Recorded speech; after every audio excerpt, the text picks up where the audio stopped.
As you are seeing on your screen now, the final candidate for today, Independent Matar Nyang, is the one arriving here at the Independent Electoral Commission to deposit his nomination papers to the Independent Electoral Commission. Ansumana asidi comme no len ko ni kadi gisee rek fi mu nekk ni kuñ tudda Matar Nyang independent candidate moo nekk di dugg si fii ki nga ne moo nekk IEC ku ko receive kii di Joseph Colley mu nekk vice chairman Independent Electoral Commission ESO.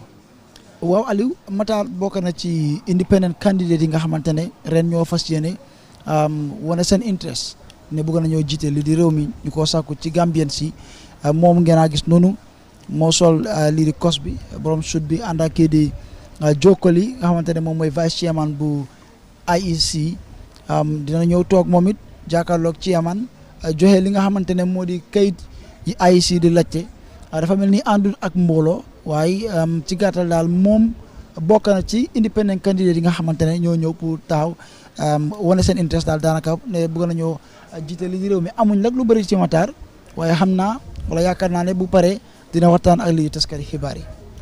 eso abedamen sidi rada abedamen to Matar Nyang al ñaabe men ala screen auto wala fotana jang IC la bombato pour kala kaytunar ka fotandi IC chairman al ñaabe men ale Momar Ndiaye sidi baraka bake Aliou yemin fo wala mu independent candidate o memo Matar Nyanti afala futata sañi miya jiya kodato wala jo Colley. Let's go to the chairman sidi chairman ya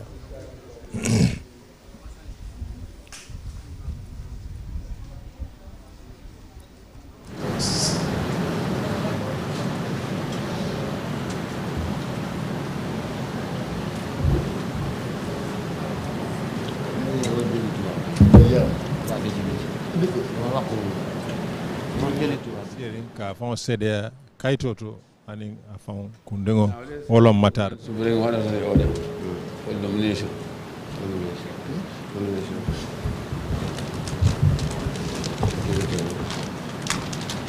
I think nomination papers.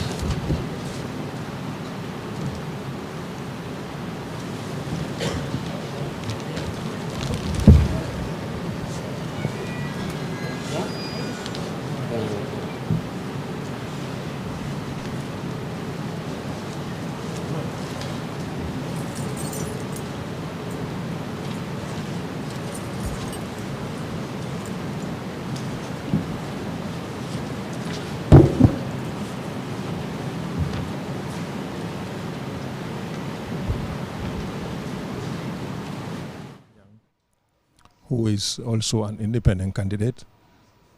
He's on time. It's like few other independent candidates who were not accompanied by a large crowd. And I guess the whole presentation of the documents before the Independent Electoral Commission would be quite brief. Indeed, and because like you said, I mean, the requirement is you also have to submit 5,000 registered voters, and this includes having at least 200 from each region. At least, you should get 200 registered voters in each region to endorse you for nomination. I think that is an important requirement, because if you are seeking the people's mandate, there has to be, there at least has to be a clear indication that, I mean, you have people behind you who are also willing to support your candidacy. I mean, if you're running for office without any support base, I wonder how you would be able to succeed, really. So it's an important requirement that you have to fulfill to be able to contest in the elections. There has to be proof that at least you have Gambians supporting your candidacy, because the office you are seeking is for the Gambian people and is being created by the Gambian people. So I think that is an important requirement. Quite important, but it's just good to take our viewers and listeners through as to what qualifies someone to be elected as a president. Is important because according to the constitution of this country, section 62 of the constitution deals with the qualification for election of president. It says qualifications for election as president: a person shall be qualified for president as election as president if he or she is a citizen of the Gambia by birth or descent. He or she has attained the minimum age of 30 years. He or she has been ordinarily resident in the Gambia for at least the 5 years immediately preceding the election. He or she has completed senior secondary school education and he or she is qualified to be elected as a member of the National Assembly. Well, a person who holds a citizenship or nationality of a country other than the Gambia shall not be qualified for election as president. A person who, while holding public office in the Gambia, has been compulsorily retired, terminated, or dismissed from such office, or has been found guilty of any criminal offense by any court of tribunal established by law, or has been found liable for misconduct, negligence, corruption, or improper behavior by any commission or committee of inquiry established by law shall not be qualified for election as president.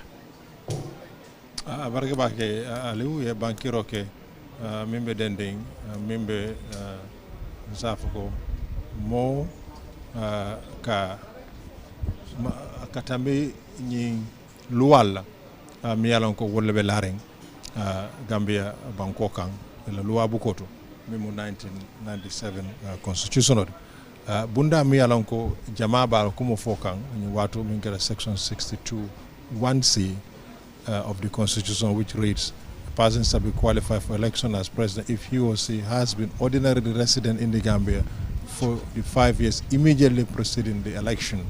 Watu nyimu kuleti mi yalon ko wamu luwalti ko momo nalafta daduna ninkarte fewtu constitution wala buko luwa buko mimbi yang abunda tan woro anemfula jinderan saba jinderan kilomoto min section 62 1c marinya da sila Gambia banko kan sanji lulu tumo min na carte fa bota ala nyim bundale de mi yalon ko afana kumayata pour nga hakilo tuje section 62 wafana min banke which reads, a person who holds a citizenship or nationality of a country other than the Gambia shall not be qualified for election as president.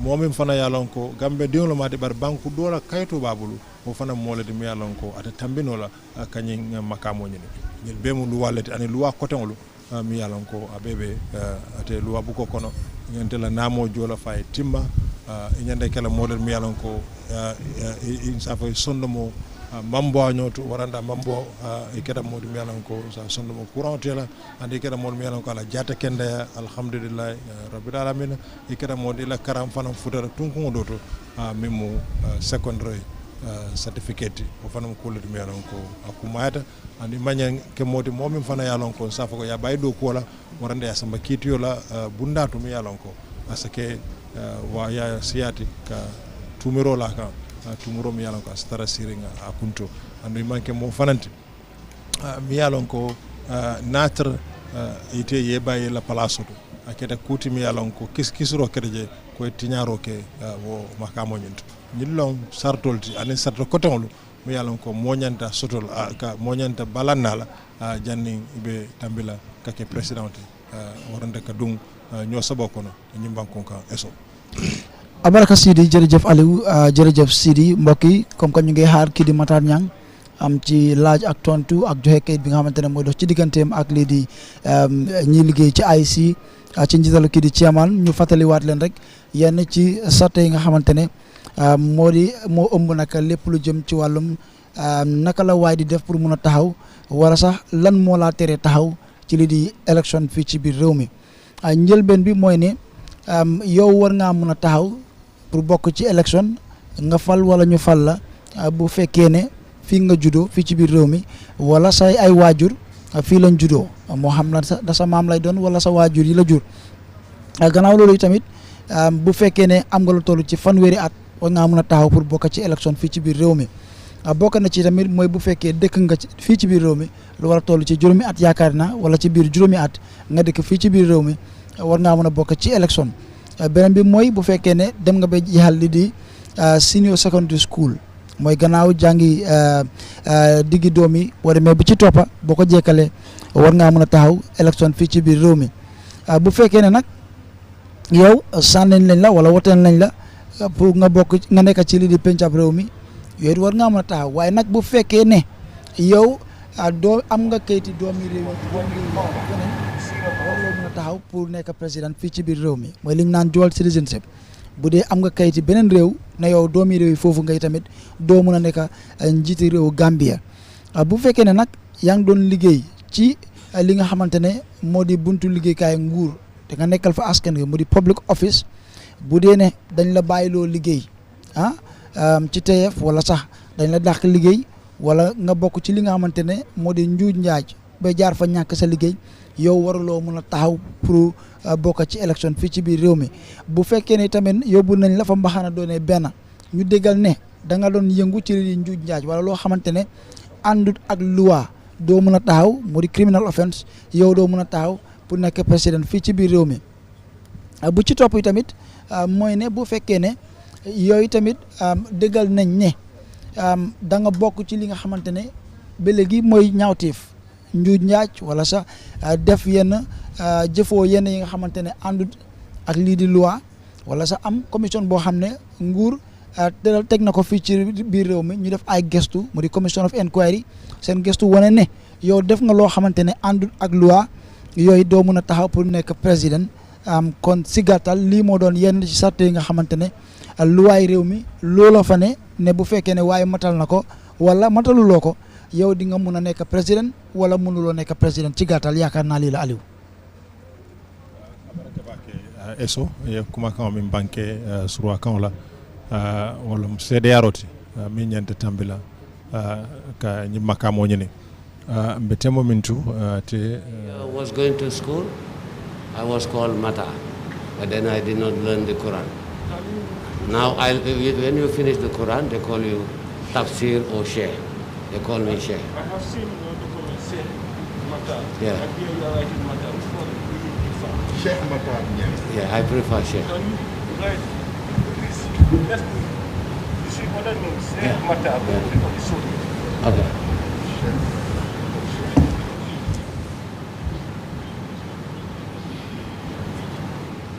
ici le bantour la buga pour ñu use pour élection bi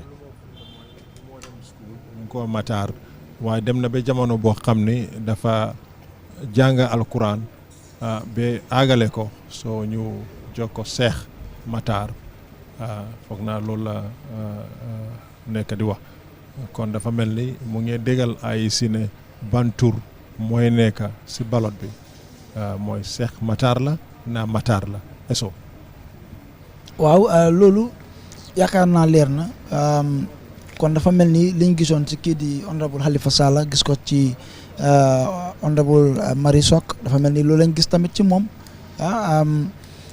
waaye nag fooguma dina war a nekk problème li xew mooy wax ban tour la bëgg a uyoo AIC def loolu ci boxam bu dee ne yàlla wërsëgal na ko mu jàll siraat ndax dama ne samedi moom siraat la ku ci yàlla wërsëgal nga jàll. waaw bés am solo la bu mel ni am nga léegi sañ-sañ a génn ne Gambien yi woteel leen ma bu dee ne nag jàlluloo siraat nga xam ne sa wërsëg fa la em waaye ba tey ñu rafetlu di apprécier tam bépp doomi réew Gambie bi nga xam ne ñëw nga fi wane sa bugga réew wane tamit ne yow bugga nga taxaw boole sa contribution ci réew mi gis na Gambie am na lii di jëm kanam ñu rafetlu loolu am na tamit lu ma baaxee Sidi waxoon naa ko barki démba képp koo xam ne dugg nga fi ñëw ne da ngaa sakku réew mi yaa ngi ñëw ak tey ak yar boole koy tamit di joxe message yoo xam ne message yu ñaax nit ñi la ñu gën a bugg seen réew te gën a sàmm jàmm bi nga xam ne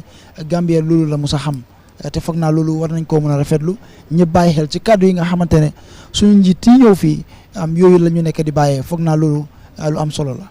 jërëjëf Ansumana Esto Niasse jërëjëf Sidi Cissé musidɓe won wonɓe ɗaɗa QTV ɗo on ɗo joni Matar Niang kanko woni independent candidate kanko yetti ɗo Agree? Yes. On your own resolution. Yes. Please. Thank you.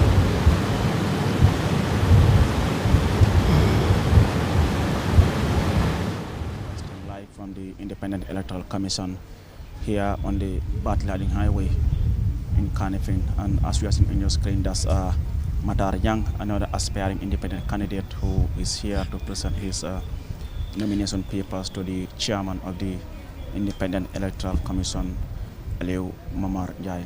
Aliu, I think Matar is going to be our final aspirant for today, and tomorrow too we would see another 3 Gambians coming here to submit their nomination papers, after which Saturday would be the public scrutiny.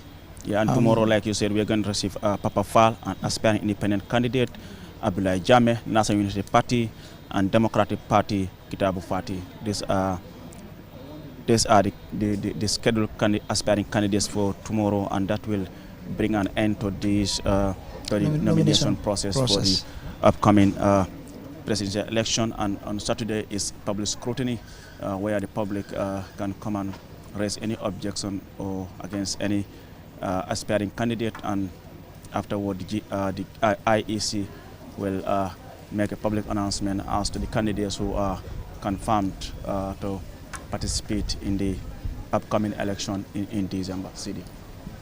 Abarke bake Aliou ngamera Matar Nyang atel Sheikh Matar Nyang atel mun candidate labanti bitu par senim fana be candidate saba fana sototo min kada Papa Falti min kada NUPT anin DP wol fana be binajam sibito woron sirati salot kebaro akundu wato mol ning alay min harje men na kaytol timmata men na kebaro timmata nyimbandan kayto do rondat anin kebaro fana na timmata woto sina ka bankero ke melbe tambila akumayta fana pour ka bambandi molma banku dingol ma katara siren ka way wayo ke o manku bondi de ni se sim futandi no jang yana e kaytol koros momo bi je yalon ko etiaje ko nyimmo moleti mi yalon ko nga sota rojala koto atandi ande dalilo mi atine ya atandi ni wo botaje njikata ko dimanche lungo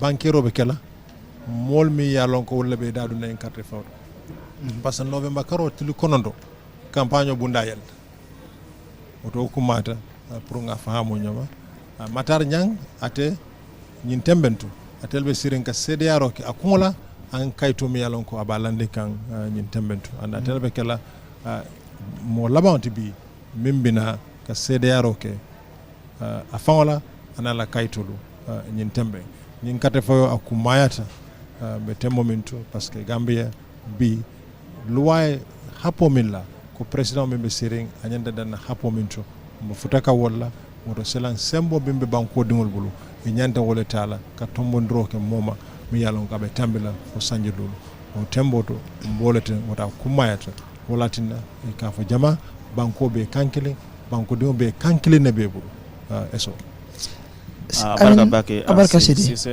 comme Alia Moy Sidi for Nyamin campaign starts next Tuesday, that's 9th November to 2nd December, and 3rd December is cooling off day, and then 4th December is actual voting day when Gambians will head to the polls to vote in a presidential election as to who will lead the country. We are having a busy time, Aliou. Exactly, it's a quite busy schedule. I mean, from now to December is quite a busy schedule, particularly for the media who are expected to provide coverage of the party's engagements. I haven't had enough sleep for days now because you're having to wake up at 5 a.m., come here at least 2 hours before time. So at least it's good for the viewers to also know that for us and members of the security forces as well, it's been a very, very busy period for us, quite hectic. It's been quite hectic for us presenters here, the production team, the cameramen, the drivers, and everyone, and including the security. It's not been an easy week for most of us. Sometimes before you go to bed, you have to make sure you get all the details right about the candidates who are coming the following morning. So it's been quite challenging, but this is what the job is all about. Journalism, media work is sometimes it's not easy. Uncle Sidi. Yes, with me I have two hearts. Yeah. So I think I take a bigger load than you guys. Absolutely. But you guys are doing very well. Young and very dynamic. Definitely very focused in your job. So I will commend you guys to keep up the good job. The future is bright for you guys. Definitely a new Gambia is here. We kept saying the new Gambia. It is already here. I am sitting with my nephews discussing a country that 5 years ago we would not sit here to have this. For one reason, I would not be here. Not that I was in exile, but self-exile. Definitely, we are proud to be Gambians. Today, I'm proud to be a Gambian. Ever before. What we have seen here today is a testimony of the efforts of everybody, including the sitting government. They have demonstrated leadership, they have demonstrated tolerance in this period. So definitely we must commend the efforts of everybody. And the new Gambia is here, and we must continue to nurture the peace, the tolerance that we have seen. At the end of the day, nobody wants to run away from your country. We have seen countries that have been through trouble, war, civil war, how painful it was. Gambia has always been seen the smiling coast of Africa. Many, many years ago, we are receiving refugees from Casamas, Liberia, Freetown, Guinea-Bissau. 40 years ago, Guinea-Bissau, where Guineans, Bissau Guineans were coming to the Gambia. So Gambia has always been known to be a very peaceful country, a very tolerant society, a society that when you come, you are welcome same day. It is only Gambia, I'll walk down the street, I will be standing trying to get a cab, to go somewhere. The next person that I'm standing with will start a chat, and it happens as we have known each other for 20 odd years. And you can walk into any compound you and can walk you into invited any to have compound. lunch. Yeah, absolutely. So, it's unique. Indeed. Gambia is a very unique country. I think it's important, and the reason why we are always talking about promoting and preserving the peace and stability that the country is known for, because we know how election is. I remember 2 months ago or a month ago, the Speaker of the ECOWAS Parliament, Sidi Mohamed Tunis, was in the country, and this was something that he had really emphasized, that Gambians will do everything possible to preserve, the peace and stability that the country is known for. He even cited the case of Cape Verde, where he said he wished every country in the sub-region would take, will learn from Cape Verde, where they had also not long ago had their general election, and it went peacefully. The president who was there when he was defeated, he conceded, and then the country moved on. Because what we need to understand, election comes and go, but the Gambia remains and will remain.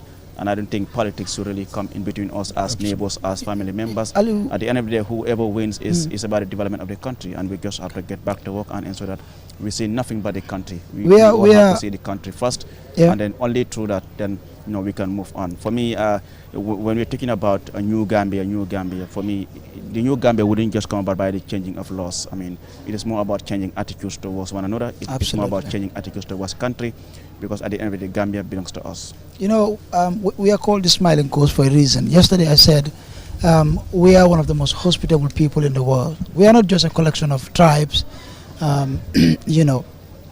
people from different regions. We are the Smiling Coast for a reason. The peace you find in this country, you can hardly find in any other country. The tolerance you find in this country, you can hardly find in any other country. Even in the most civilized democracies, even in the biggest democracies, the kind of peaceful coexistence we enjoy in this country, you can hardly find around. So we have to be proud of ourselves, of who we are, and continue to nurture and preserve this peace that we're enjoying in this country. Back in 2016, or even way before 2016, many have been here, and we're still around. You walk into any household in this country, you find people, siblings, close family members supporting different parties, or people with different political affiliations. But today, after these elections, it is me and you who would attend the same weddings. It is me and you who would attend the same funerals. So we have to ensure that everything that we do is done, in peace, so that after elections, we will continue to live in peace and in harmony, and that this peace that we enjoy in this country will continue to prevail. Thank you. Gambia is a beautiful place. Thank you very much. So, just to conclude from where you stopped, and earlier on what I was saying about you, the young ones, you're doing a great job, all the media houses. But one thing that we must be very careful for the young ones and everyone else is to act responsibly. Often, when there are post-election violence, the media has a part to play. we must act responsibly.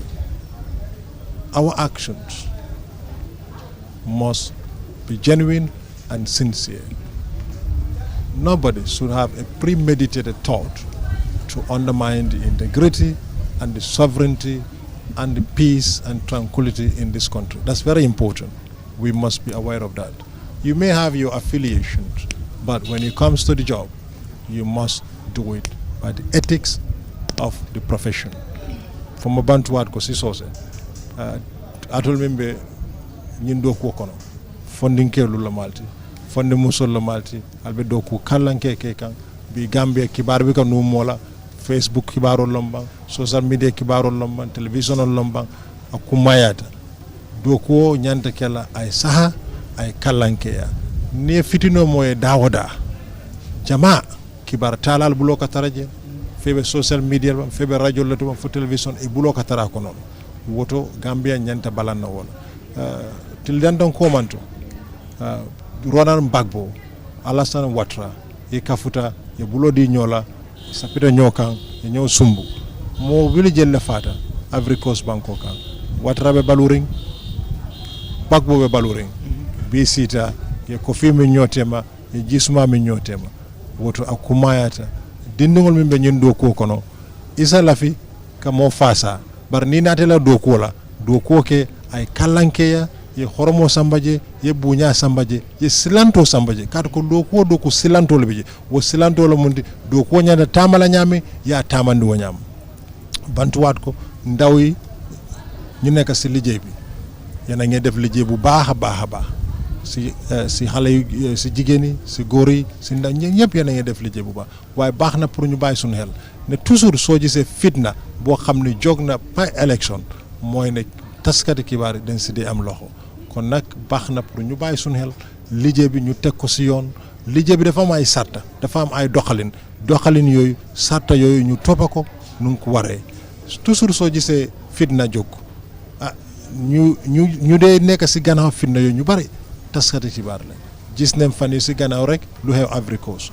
Bagbo koo xam ne daane leen ko si élection mu ne du fa jóg nit yu bari ñàkk nañ seen bakken yóbbu nañ ko si àttekaay bi bàyyi nañ ko fu mu nekk ni ñëpp si na Ivory Coast kumroon jànkuwante mi Alassane Ouattara démb ñoom toog nañ waxtaan nañ foonante nañ langaamoo nañ naan nañ tii naan nañ ko fi añ nañ ndekki nañ reer nañ waaye nag ana ñoo xam ne ñaaka nañ seen bakken kon dafa am solo ñu teg liggéey bi si yoon yéen a ngay def ndam bu baax a baax si seen liggéey kon nag ñu leen di ñaax yéen continuer si liggéey bu baax lu ngeen di def Aliou Eso. jërëjëf Sidi Cissé si kaddu yooyu noonu kaddu yu rafet la te foog naa it's important that képp koo xam ne yaa ngi si media bi nga jël this advice dafa important trop because ñu ngi dugg si loo xam ne lu important la waaye lu sensitive la election la politics la te eso dégg nga si di lu mu wax just pour bamtuwaare ba léegi Matar Niang ngeen nekk di seet ba léegi ba léegi mu ngi toog gars ay ici ñu ngi jéem a seetaanaat kayitam yi nga xam ne yooyu la fi indi pour nomination. Well, viewers, you're still watching QTV and we're broadcasting live from the Independent Electoral Commission headquarters here on the Battle Harding Highway in Kanifing. Matar Niang, an aspiring independent candidate, is the one here now who has arrived to present his papers to the chairman of the commission. But it seems he is taking longer than we had anticipated. For some reasons, the IC officials are trying to verify some of the documents he has brought to for his nomination. Like earlier on, you've seen the president was here, Adama Barrow of the National People's Party, with a huge crowd. They have left, and as we understand, they're also having a caravan, and then the last stop will be at the Buva Zone, where they're having a mega rally this evening at the Buva Zone. So, Aliou, loolu am na solo dafa mel ni ki fi njëkk a gis tey mooy kii di Essa Faal mu ñëw ci ay kayitam gannaaw loolu président Adama Barrow tam ñëw mbooloo bu takku toppa ko yëg naa ne ba tey agaguñ fu ñoo dem mu di Buva Zone kon mbooloo bi bëri na gannaaw moom ki nga xamante ne moo nekk di joxe ay kayitam léegi nii mooy kii di Matar Niang mu di independent candidate waaye Matar nag boo gisee mu yàgga turam dafa mel ni am na liñ ci nekk di xaw ma dañoo yokk xaw ma dañoo génne waaye Cheikh Matar Niang moo tegu ci kaw Matar bi Cheikh ba waa tegu ci kaw Matar fu mel ni changes boobu la AIC nekk di def fi mu nekk ndax moom mooy tànn ban tour la bëgg a uyoo ak niñ ko bindee ci ballot box bi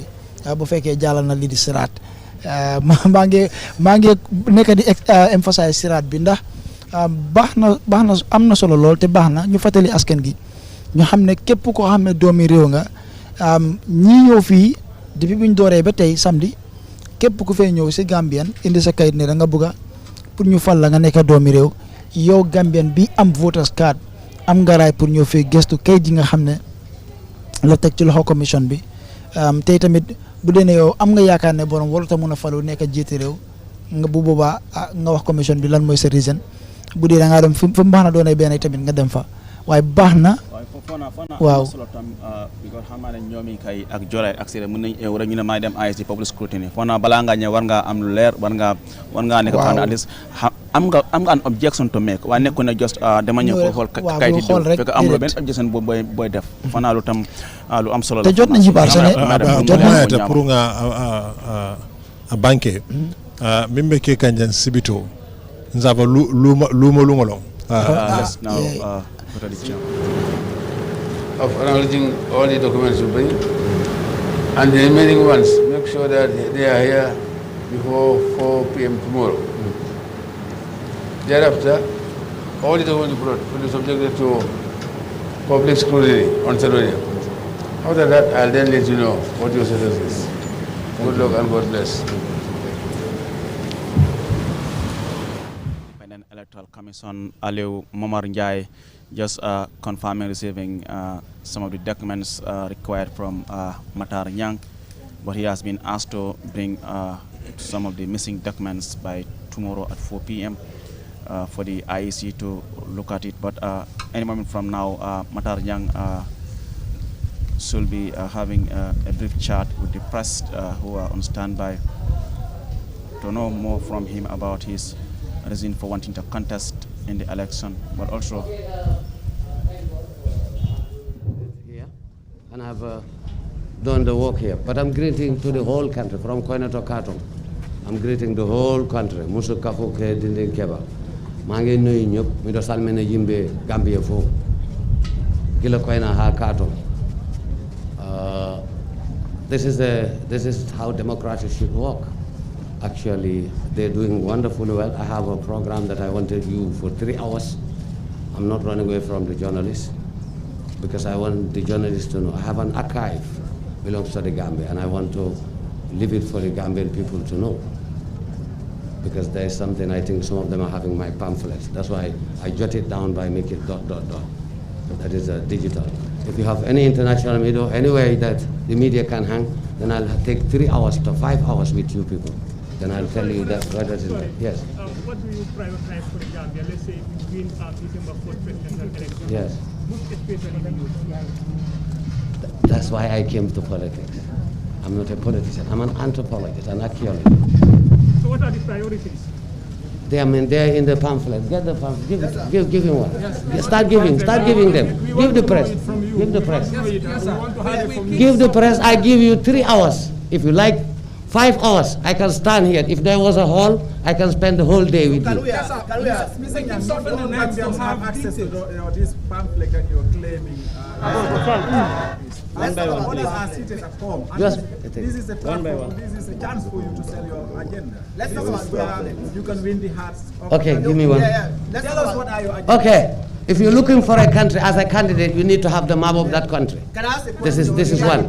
If you're looking for if you want to gather a nation, you should start it where it started, from Sadauda or the pre-independence. Then you come. That's why I started it from Sadauda, Yaya Jammeh and the challenges he faced, the state of the country elaboration, security elaboration, economic assistance. Wait a minute, education system, fake or fraud, infrastructure, both urban and rural, especially urban at the moment. Agriculture, women empowerment, number 1. Number 2, I just put the digital there. Number 3, I put the digital. Health and total is in a total catastrophe or failure. Then disappoint. But wait a minute. These questions that you are asking, if you ask from this area, which is Gambia we are talking, I can answer you. Those are things you intend doing. But if you take a look at the very... They give me time, I don't have time to talk with you people for more than 1 hour. I say organize a program, even around there. We spend around, and I tell you. Nothing is written there about details. One by one. Can you answer a question? Which question? Tell us something about First of all, like your full name. Very little is known about you. And this pamphlet you have here is all leading. My question is, are you serious? yes. I say billahi, wallahi, tallahi. And I will die for this country because now I don't have a father, no mother. Only Gambia is my father and my mother. And wait a minute. There are Gambians today, they can hang there, they slaughter them because of their love of the country. If you're looking for a person who loved the country, who was excavating from Koino to Katong, and who was living around Manyumba or Korop, a village called Korop, okay, who's living around the riverside. Today we have the salt water, which is destroying this country. We have a lot of things destroyed. Then I cannot mention this all in one. That I said, all the media house, ready to have a place, you invite me from 10 o'clock up to 5 o'clock. My name is Sheikh, my correct name. We have seen IC. Yes, then there was a, yes, exactly, you are right. Now, because if you going to school, you are a young man. Then I studied the Quran. As a Quran, you take tafsir or sheikh. They call me sheikh. I'm Hafizul Quran. From Baqarah to Nas. I read the Bible and go back, your question. During Sadao, why the country was able to go, he was a Muslim and he turns to Christian and turned back to Muslim. Then that's why we don't have difference in religion. We have seen it happening. We have seen it happening in many countries, but it did not happen to the Gambia. Okay, they have only give me 2 minutes. I cannot talk to you people. Organize a forum. You have, look at, you'll have 10 hours with me. 10, I give you. Then your question will be answered. What are your priorities for the country? To bring the country back together. To bring the country back together. That's why I said together. We are not satisfied with this document. We want to know what you Organize the debate with me. The whole media. Because the media house does not have a conference hall. Then today you would have had me. Thank you. Have a nice day. Sidi, man. Well. Matar Nyang is the one who was meant to speak to the press. I don't think my colleagues have gotten anything genuine or concrete from this aspiring candidate. For him, he doesn't even seem to understand what his policies and programs are on Sumana and Sidi. Another missed opportunity. This is a difficult one. I think it appears he came unprepared because he was being asked very simple questions. What are your development priorities? They ask him about, his name change as well. But he's saying, you organize yourselves, invite me, and I give you 10 hours of my time. I think this was a missed opportunity. And this was the best platform. You have all the media houses. All the media houses. Whatever message you send out, and in fact, from within and outside the country, all the candidates, aspiring candidates who came in here, with the exception of Matthew Gomez, who withdrew, all the other aspiring candidates addressed the media. And this for me is a missed opportunity because he had the opportunity to speak to every Gambian, because all the media houses in this country, including international media houses, are represented here. Siri? Well, he just said it anyway, by the way. I am dumbfounded. It is rather unfortunate that Sheikh Matar Nyang missed the opportunity to tell the Gambian people why he wants to be a president and a presidential candidate. Unfortunately, we didn't get to hear much from him. He kept talking about, look at the pamphlet, right? But this pamphlet cannot be sent to 2.7 million people or 900,000 registered voters. So this was an opportunity for him to address the media and tell us what he intends to do. It's unfortunate. I would say this word. that I've used earlier with Mamadi case Kamara. I think Mr. Nyang may need some help. I'm not being judgmental, but I have a feeling that he needs some little help. What sort of help, I don't know. I'm not the expert. But sitting here and seeing what he demonstrated, definitely I don't think the media should continue exposing him. That's my judgment. And I don't think I would say more about him because I believe he needs some help. Just through some ko in Mandinka, Sheikh Matar Nyang min nati jang ay sediyaro kala kaytol ngaji ko kaytol mankita bari ya fay pro asa kato ke ay sambanang janin sining talanani wularo biranen kibar talal diamuta womu watol di wato mi yalan ko asala programme fo banko mole bari aketa moti min ka fo alina kayto jibe kadre fay dum min be banko kam mo million mo wili kononto anin feng 900,000 plus wol bete nyen kayto sotonola ngamin jiki drong te Mr. Nyang ko molo mi yalanga sulare de marola he is now living city de maro sifa mimunak ntolma ntemo ndo fonola bare jikito asulata de marola odon tan kuma kan jam fandila mba dandila nyineto Mr. Sheikh Matar Nyang asulata de marola. Yes, Ansumana, gis nga Sheikh Nyang, Sheikh Matar Nyang ñëw na joxe na kayitam waaye Miss Opportunity comme nako waxee rek bi mu war na wax taskati xibaar yi waxu leen anything loo xam ne du concrete la.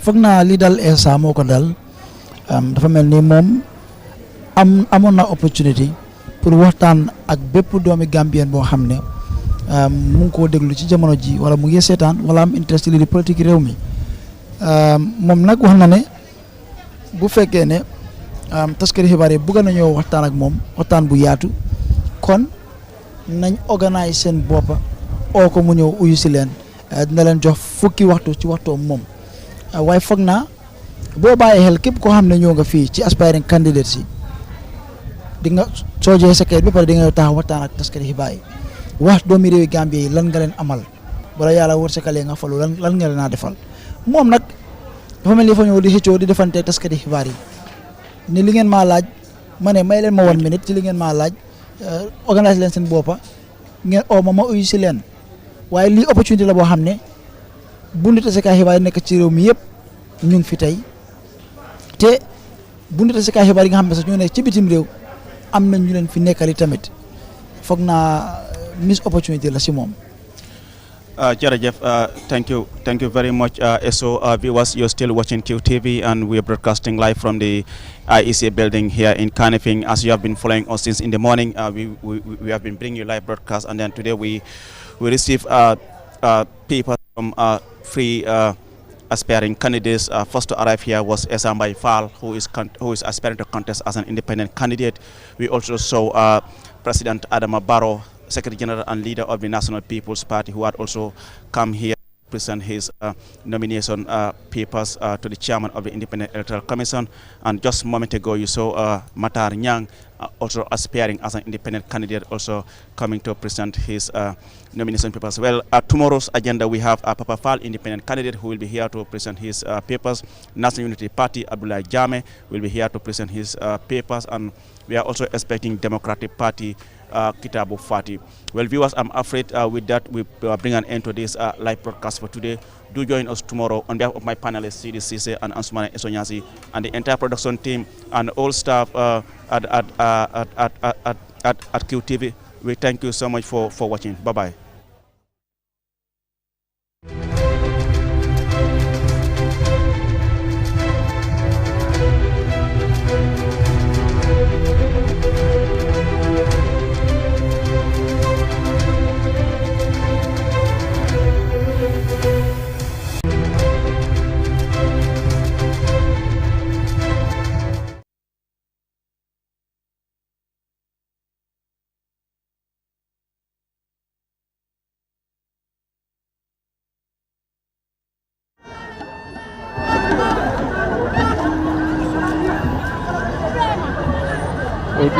léegi teer fi jëne lay no wax ay fi ten dele li jena dele nomination bi jena aha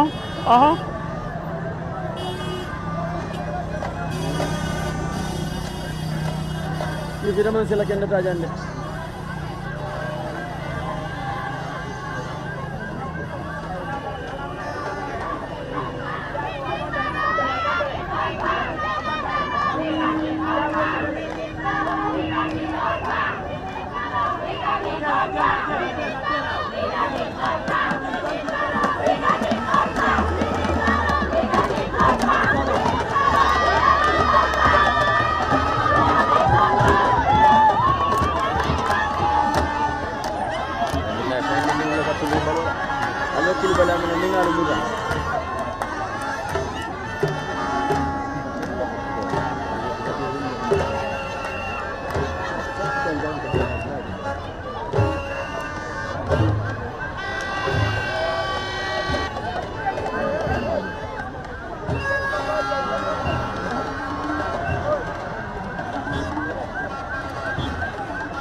Yes. Mana? Hey, Mike. Wow, wow, wow, wow, wow.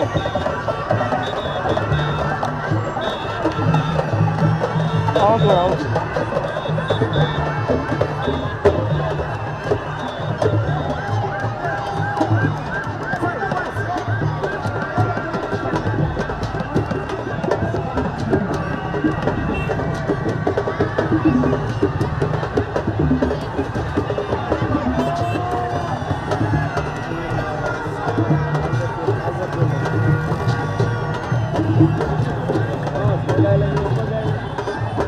Nice, I love it.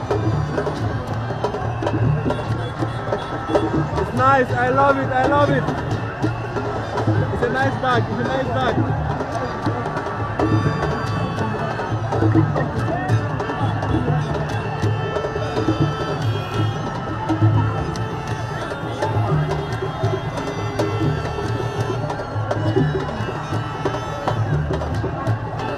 I love it, I love it. I can hear you, but it's nice, bro.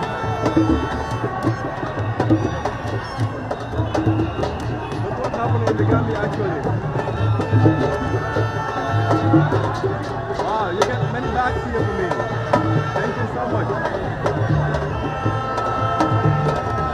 Oh. You see, the whole Gambia is out today.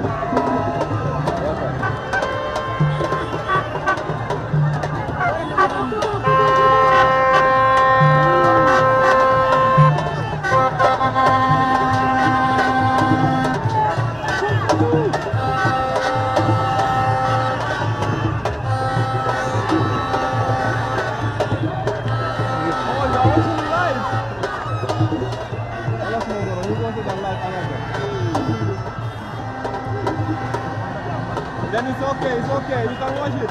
We'll talk later. Thank you so much.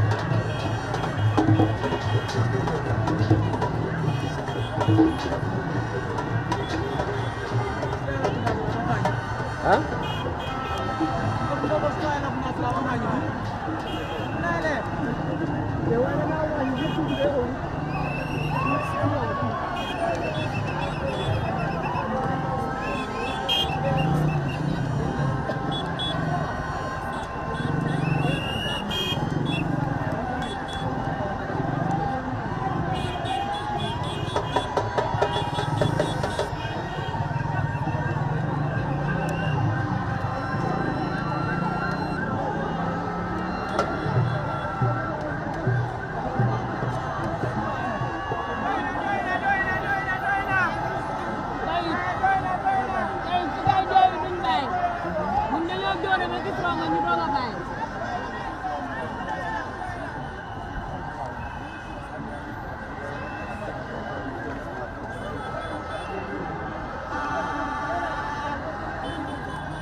Uncle Bini mana dégg nit yi dañ bari.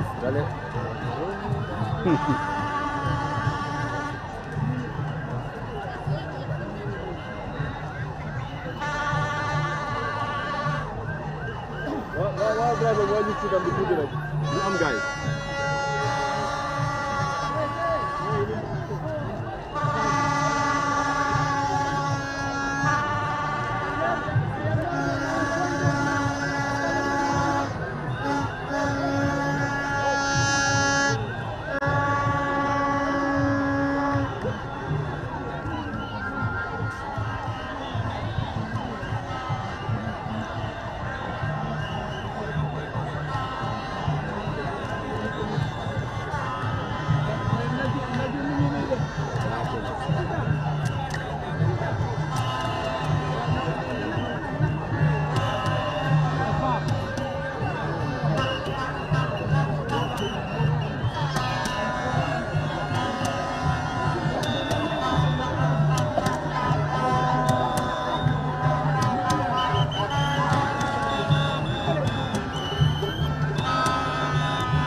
Not that after. Not that after. I don't have time. I will call you after. I'm busy.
Wow, ñëw na.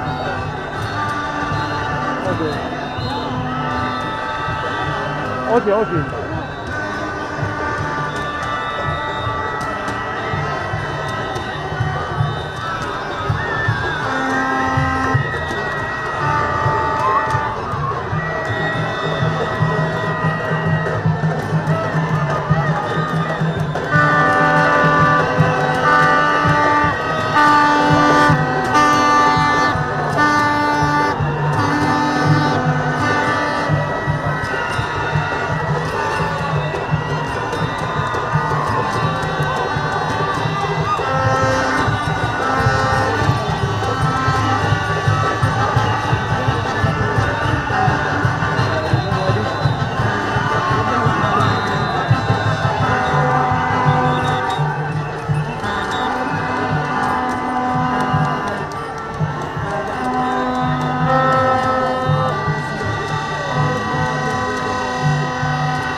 life maa ngi dem ba Europe seen life yi ñu ngi dem ba Europe yaa ngi xool nga suma goro yi ñu ngi ko seetaan wala dëgg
Cisse, wait.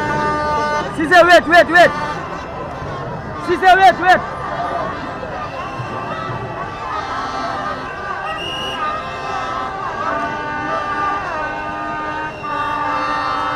Big Mo. Ilagi ajira ngabisi. Paringana tala.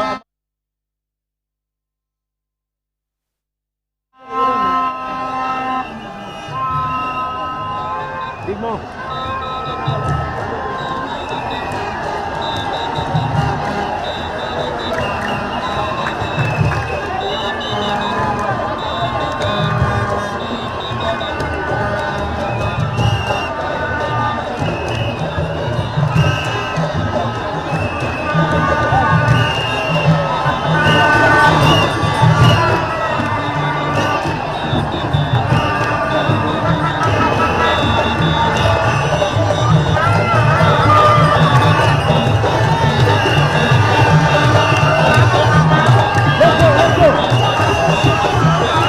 Let's go.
Abila sa tayo.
nyoto nyoti jam baro nyoti jam ado baro min kanu sinkiri sabo ye kadule nyoti jam nyombiro nyoti jam Gambia dun ta nyoto ina tabun ni nyoto nyoti jam baro nyoti jam ado baro min kanu sinkiri sabo ye kadule nyoti jam nyombiro nyoti jam Gambia bela diriyanke woltanganya baila baro sister woltanganya bainola kermene sister woltanganya talala na diriyankelu woltanganya talanola usanola modu woltanganya talanola ali bangulen farsenganya kafundanye kelen kuma kan kelen dusano be Gambia he baro mansa hendo nimbara kelen terima killing adama baro terima he baro mansa hendo nimbara Gambia kunuma animbi man killing he baro mansa hendo nimbara Gambia dun tanyoto ina tabundi nyoto nyoti jam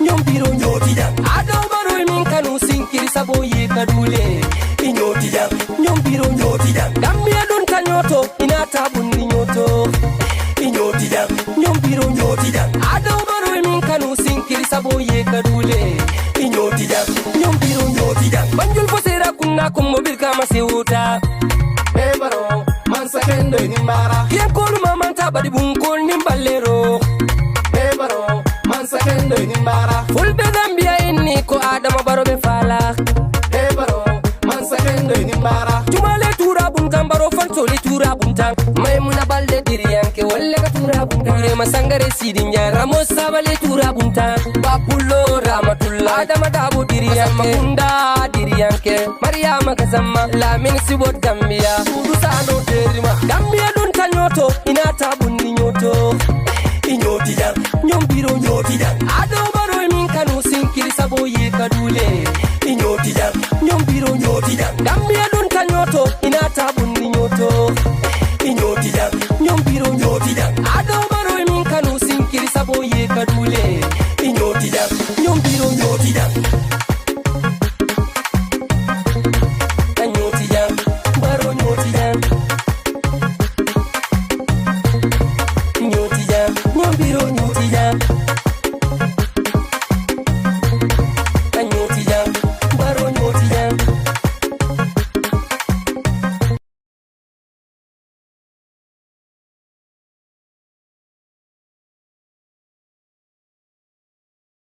Multi Records. Alla bolum CS Baro Bimo beka fule Adama Baro Junior MB Adama Baro Almana tolu timale Baro